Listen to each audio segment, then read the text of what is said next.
Steve here with Table Rock Tea Company. Today I am making some late season cuttings of a very, very special plant.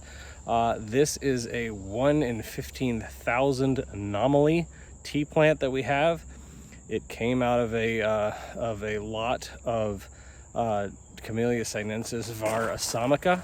However, I will show you some unique things about this. We have had horticulture professors here. We have had Chinese tea researchers here that have wept when they've seen this plant. It is very unusual. So let me show you that real quick.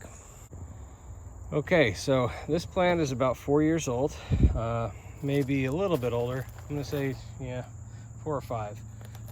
But what's really crazy about it is that these leaves are so unique. They're just very narrow. They have held up through several winters here with no problem.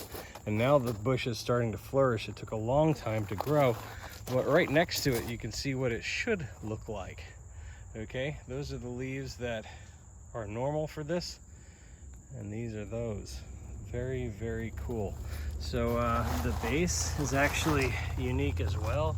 The branch and trunk system are much like Assamica, while the leaves are much more like sinensis. So we call this Ebbie Tea in honor of the people that sold us a corner property, and we're going to plant a little tiny patch of it there in commemoration for the family that was so gracious to sell us part of our land. So I'm going to make some cuttings. I'll tell you what I'm going to do. If you look right here, the plant goes from brown to yellow to green stem. I will only be taking cuttings from the top parts of the green stem. Don't want to hurt this plant in any way, shape, or form right now. We're trying to get about 30 cuttings or so and just see how it goes. This is our first attempt at making cuttings from this special Ebbie tea.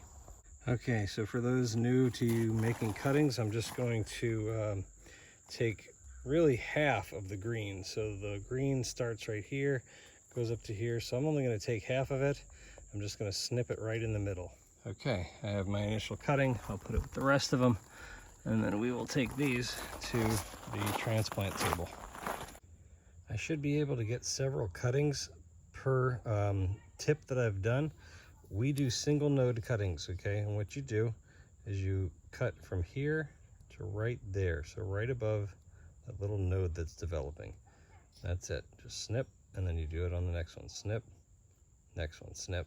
And then those go into rooting hormone and then into the soil. As far as the rooting hormone goes, nothing special. You can find this in Home Depot or on Amazon or whatever. It's just a rooting hormone.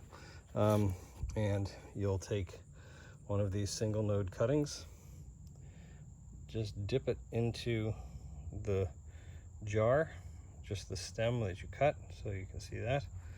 And then you're going to put it into the pot.